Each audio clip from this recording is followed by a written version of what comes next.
Okay, good morning po. This is our third day here in Baguio, kung saan ang aming itinerary is makapunta ng maaga dito po sa Lion's Head. So, hindi na ho namin nagawa yung mamasyal, but ang aming plano ay bumaba at umakyat ulit, pero nagkaroon ng konting pagbabago dahil lang iba at kasama na ako ay nagpasya ng bumaba na lang kaysa umakyat ulit. So bababay namin itong Cannon Road, magiging loop siya, Marcos to Cannon Road. Doon na lang ho kami sa La Union ulit.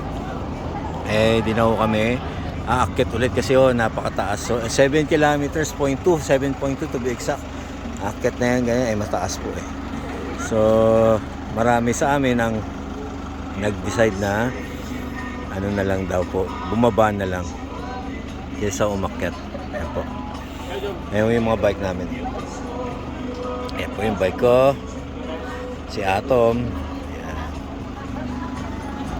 So sa mga po sa amin, nanalangin at nagdasal na kami po ay makarating at magawa po namin yung aming ride na ito, na Baguio ride, na long ride na to. Maraming po salamat sa mga prayers po ninyo. Sa aming mga kaibigan po, love boss, thank you po very much po.